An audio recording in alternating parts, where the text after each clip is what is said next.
বর্তমানে একটি আতঙ্কের নাম হচ্ছে রাসেল ভাইপার। রাসেল ভাইপার কি আসলেই কি অনেক আতঙ্ক? এর একটি কামড়ে কি মানুষের জীবন শেষ? তো আজকের ভিডিওতে বলতে চাইছি রাসেল ভাইপার সম্পর্কে কিছু অজানা ফ্যাক্ট। চলুন ভিডিওটি শুরু করা যাক। প্রথমবারের মতো রাসেল ভাইপার স্কটল্যান্ডে দেখা যায় এবং রাসেল ভাইপার আবিষ্কার করেন স্কটল্যান্ডের এক বিজ্ঞানী, তার নাম রাসেল। সেখান থেকে এই সাপটির নাম রাখা হয় রাসেল ভাইপার, যা বাংলাতে চন্দ্রমণি নামে এই সাপটি পরিচিত। আজ থেকে 10 বছর আগে এই সাপটির যে প্রজাতি রয়েছে সেটিকে বিলুপ্ত ঘোষণা করা হয়েছে, কিন্তু বর্তমানে এই রাসেল ভাইপার অনেক দ্রুত গতিতে ছড়িয়ে পড়েছে। একটি মেয়ে রাসেল ভাইপার সর্বোচ্চ 50টি বাচ্চা দিতে পারে, সর্বনিম্ন 40টি। তাহলেই তো বুঝতে পারছেন এই রাসেল ভাইপার কতটা শক্তিশালী। বর্তমানে রাসেল ভাইপারের সংখ্যা দিন দিন অনেক বেড়েই চলেছে। রাসেল ভাইপার এই জায়গাগুলো বেশি দেখা যায়, যেমন ধান ক্ষেত সহ আরও নানা জায়গায়, কারণ এই সব জায়গায় ফসল থাকে এবং প্লাস এখানে ইঁদুর সহ অনেক কিছু থাকে। এই কারণে এই সব জায়গায় রাসেল ভাইপার বেশি করে দেখা যায়। বাংলাদেশে এখন বেশিরভাগ মানুষ রাসেল ভাইপার কামড়ে মারা যাচ্ছে। এ কারণে বাংলাদেশের ফরিদপুর জেলায় জেলা সংগঠন আছে, তারা একটি কাজ করেছে। যারা একটি জীবিত রাসেল ভাইপার ধরে আনতে পারবে তাদেরকে 50,000 টাকা পুরস্কার দেওয়া হবে।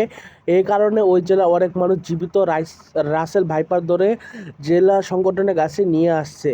আমি আপনাদেরকে একটি হিটম্যাপ দিচ্ছি, এখানে দেখতে পারুন যে বাংলাদেশ সহ বিশ্বের বিভিন্ন জায়গায় কিন্তু রাসেল ভাইপার ছড়িয়ে পড়েছে, বিশেষ করে নেপাল, ভারত আর আমাদের বাংলাদেশে অনেকখানি ছড়িয়েছে, কিন্তু পুরোপুরি ছড়ায়নি।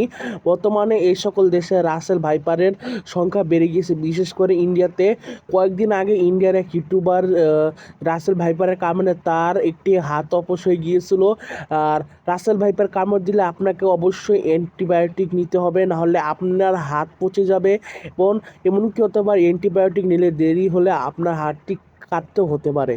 সাধারণত একটি সাধারণ রাসেল ভাইপার 1 সেকেন্ডে 22 বার ছোবল মারতে পারে যে কোনো ব্যক্তিকে। আর রাসেল ভাইপার একটি হিংস্র প্রাণী, এরা মানুষকে ভয় পায় না। অন্য সব সাপ মানুষকে ভয় পায়, কিন্তু রাসেল ভাইপার উল্টো মানুষকে আক্রমণ করে। অতএব আমাদেরকে সচেতন থাকতে হবে। আর আমি একটি বলে দিচ্ছি, রাসেল ভাইপার কামড় মারার সাথে সাথে 72 ঘন্টা অর্থাৎ 3 দিনের মধ্যে ভ্যাকসিন নিতে হবে, নাহলে আপনার প্রাণের ঝুঁকি হতে পারে। আর বিশেষজ্ঞরা এমন একজনকে পেয়েছেন যে রাসেল ভাইপার কামড় দেওয়ার 15 দিন পর্যন্ত সে বেঁচে ছিল।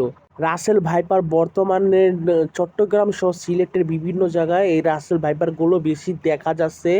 এইসব অঞ্চলে রাসেল ভাইপার বেশি করে ছড়িয়ে যাচ্ছে, বিশেষ করে দক্ষিণাঞ্চলে পটুয়াখালী সহ আরও বিভিন্ন জায়গায় এই রাসেল ভাইপারগুলো বেশি করে পাওয়া যাচ্ছে।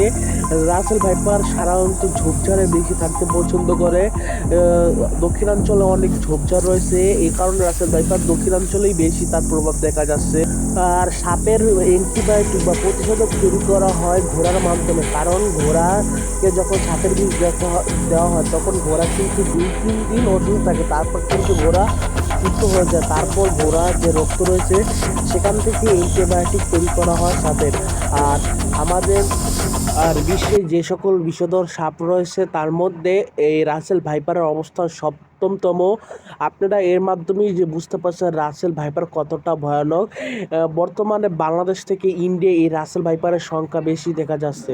আর রাসেল ভাইপারদের বাচ্চাদেরও কোনো অবহেলা করার কারণে, কারণ এরাও শুরুতে এত বিষাক্ত হয়ে থাকে যে এদের এক কামড়েই আপনার মৃত্যু তো হবে না, মানে 100 ঘন্টা পর আপনার মৃত্যু হতে পারে। এর কারণে আপনারা সুরক্ষিত থাকুন রাসেল ভাইপার থেকে, এবং আপনার পরিবারকেও সুরক্ষিত রাখুন, এবং আপনারা আপনারা সুরক্ষিত থাকুন। এটাই হচ্ছে আমার মেসেজ।